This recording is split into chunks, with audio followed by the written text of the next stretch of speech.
அஸ்ஸலாமு அலைக்கும். இன்றைக்கி அப்பத்துக்கு ஊற போட்டிருக்கோம்.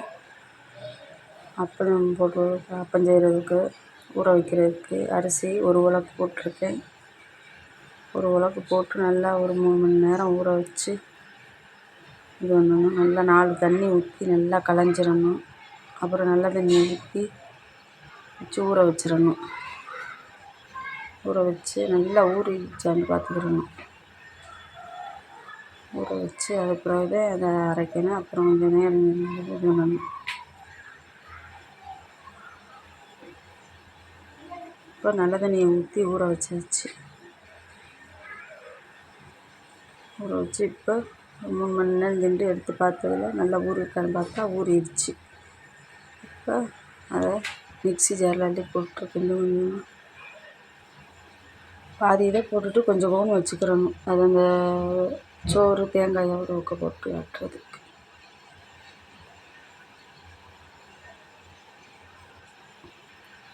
ஒரு கப்பு ஆட்டி எடுத்துடணும். நல்லா மையல் நறுங்கணும். இட்லி மாவு பதத்துக்கு ஆட்டணும். நைஸாக ஆடிடக்கூடாது. இட்லி மாவு மாதிரி நறுண்டு ரவை மாதிரி இருக்கணும். அப்புறம் கொஞ்சம் இருக்கிற அரிசி அள்ளி போட்டு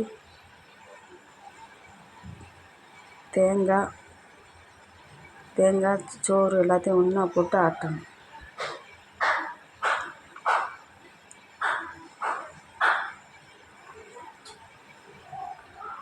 தேங்காய் ஒரு தேங்காய் தான், ரொம்ப பெருசும் இல்லை, மீடியமான இது. ஒரு கப்பு சோறு, ஒரு தேங்காய் அது திருவி எடுத்து வச்சுருக்கு. எல்லாத்தையும் ஒன்றா போட்டு ஆட்டி விட்டுறணும்.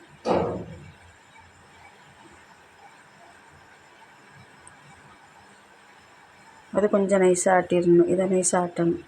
தேங்காய் சோறுலாம் நறுண்டு கிடக்கும், அதனால் நைஸாக ஆட்டிடணும். இது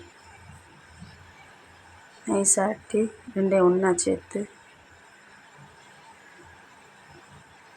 சேர்த்து உப்பு போடாமல் நல்லா அதை நல்லா ஆப்பி விட்டு நல்லா கைட்டு போடாமல், கைட்டு போட்டால் புளிச்சிரும். அதனால் ஆப்பைனாலே பிணைஞ்சி இது பண்ணி வைக்கணும், கலந்து வைக்கணும். கை போடக்கூடாது, கை போட்டால் புளிச்சிரும். காலையில் எடுத்து ஊற்றி பார்க்குறது. இப்போ இந்த புளிப்பு இல்லாமல் நல்லா இருக்குது. இப்போ நம்மளுக்கு தேவைப்பட்டதை மட்டும் எடுக்கணும். எல்லாத்துலேயும் உப்பு சோடா போட்டுறக்கூடாது. எல்லாருக்கும் நயமாக பேர் இருந்தால் எல்லாத்தையும் ஒன்றா போட்டு கலக்கலாம். நம்மளுக்கு தேவைப்பட்டதுக்கு மட்டும் எடுத்துக்கலாம்.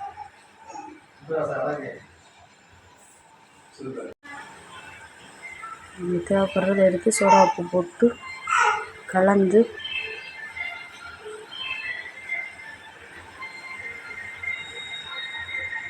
உப்பு தூள் இல்லை, கல் உப்பு போட்டிருக்கிறேன். அதனால் தண்ணியில் கலந்து கொஞ்சம் ஊற்றி அதை கொஞ்சம் நேரம் நல்லா பிணைஞ்சி வச்சு அதை ஊற்றி நல்லா பிணைஞ்சி கொஞ்சம் நல்லா இது விட்டுறணும், கலக்கி விட்டுறணும். மாவை நல்லா கலக்கிடணும்.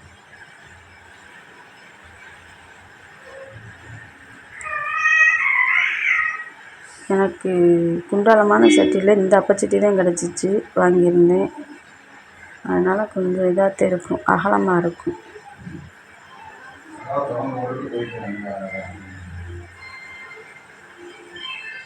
அப்புறம் அப்பம் ஊற்றி அப்பத்தை ஊற்றியாச்சு. எடுக்கிறது குழந்தைகளுக்குலாம் நல்லது. லீவ் நேரத்தில் சுட்டு கொடுங்க. லீவில் தான் நாங்கள் வச்சுடுவோம். லீவில் சுட்டு எடுக்கிறது நல்லாயிருக்கும். குழந்தைகளுக்கு கொடுக்குறது நல்லது. தேங்காய் பால் ஊற்றி சாப்பிடலாம்.